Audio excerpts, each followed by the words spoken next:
दक्षिण दक्षिण सहयोग या इसको अपन साउथ साउथ कॉपरेशन, ये topic BA third year paper second का है। इससे पहले हमने नॉर्थ साउथ कॉपरेशन का अध्ययन किया था।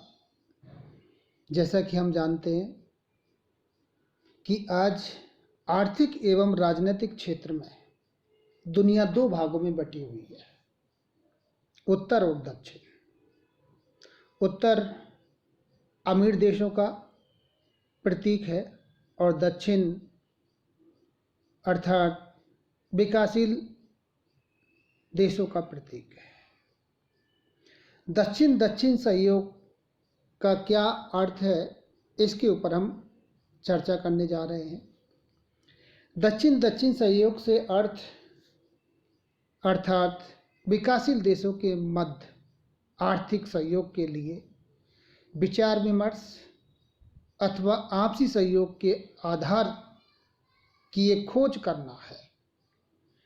नई अंतर्राष्ट्रीय आर्थिक व्यवस्था की स्थापना के लिए उत्तर दक्षिण सहयोग के प्रयत्न किए गए, लेकिन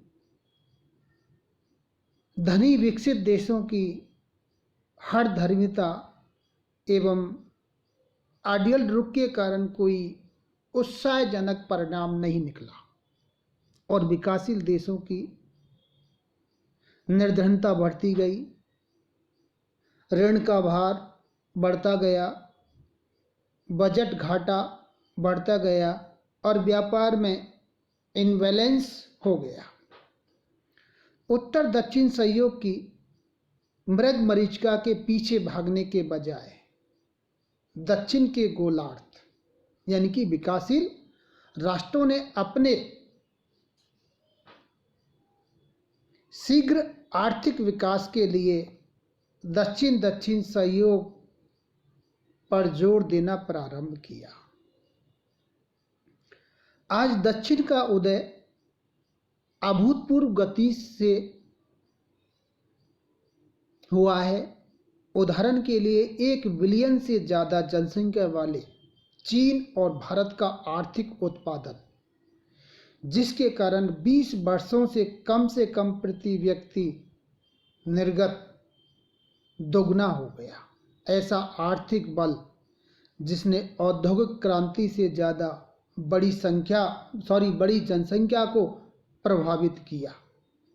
वर्ष 2050 तक ब्राज़ील, चीन, भारत तीनों मिलकर के क्रय शक्ति समता के अर्थों में दुनिया के सकल निर्यात के 40% हिस्सेदार होंगे। दक्षिण दक्षिण सहयोग की पृष्ठभूमि के ऊपर हम चर्चा करते हैं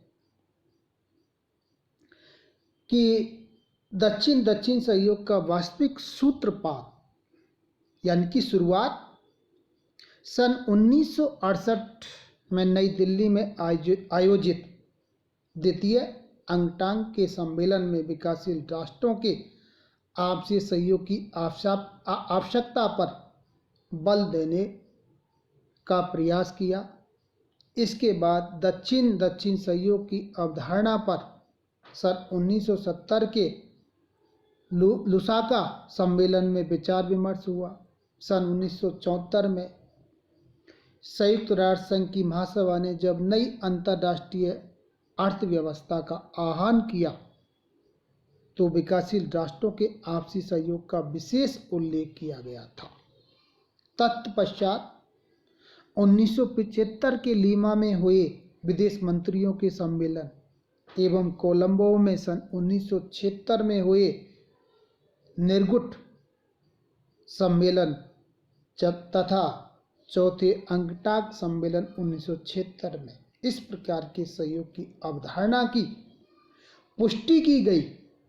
ग्रुप या समूह 77 की सन 1979 की बैठक में भी विकासशील राष्ट्रों के मध्य आपसी व्यापार की वृद्धि की आवश्यकता एवं सामूहिक आत्मनिर्भरता की आवश्यकता पर बल दिया गया। मई 1981 में काराकोरम में विकासशील राष्ट्रों के मध्य आर्थिक सहयोग पर उच्च स्तरीय बैठक में इस विषय को एक नया आयाम प्रदान किया गया एवं विकासशील राष्ट्रों के मध्य प्रशुल्क अधिमानों को विश्वव्यापी प्रणाली की मांग की गई ताकि व्यापार संवर्धन, उत्पादन व रोजगार में वृद्धि हो सके। नई दिल्ली में 1981 की अवधि में 44 देशों का सम्मेलन हुआ, जिसका उद्घाटन श्रीमती इंदिरा गांधी ने किया। इस सम्मेलन में दक्षिण दक्षिण के सहयोग के पुख्ता यानी कि निश्चित व्यवस्था की गई और उत्तर यानी कि धनी देशों पर निर्भरता कम करने की दृष्टि से ही दक्षिण दक्षिण में सहयोग स्थापित करने के लिए यह सम्मेलन बुलाया गया। सम्मेलन में सऊदी अरब, कुवैत, संयुक्त अरब अमीरात जैसे अमीर देश भी आमंत्रित किए गए थे। उनसे ये आशा की गई कि वे अपने गरीब भाइयों की मदद के लिए आगे आएंगे। यदि तेल संपन्न देश अपने धन को विकासशील देशों में लगाकर स्वीकार कर ले तो बेशक निर्धन विकासशील देशों का आर्थिक चेहरा बदल सकता है।